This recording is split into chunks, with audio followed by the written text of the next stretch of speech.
भनेर ऊ भित्र गयो। म पूजा गर्न मास्तिर आफ्नो काममा गएँ। अनि त्यसपछि त एकछिनपछि प्रहरी आउनुभयो होइन।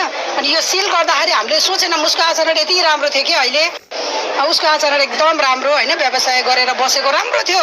तर यो पहिलो यो उस लाउने बित्तिकै उसको दुकानलाई केही भएको भएर दुकानको लागि सिल गर्दै होला भन्ने भयो। त्यो 2-3टा लास छ भने त हामीले सधैँ नि सोचेनौँ कि पछि प्रहरी आउनुभयो। धेरै पछि चाहिँ नि यसरी माऱ्यो भने उसले आत्मसमर्पण गरेको रहेछ।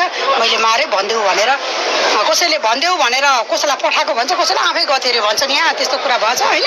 सुजन हो के अरे उसको नाम, सुजन कोइराला। हाम्रो यहाँ अगाडि पहिला पनि उसले अपराध गरेर दाइलाई मारेर ऊ जेलमा बसेको भन्छ 8-9 वर्ष होइन।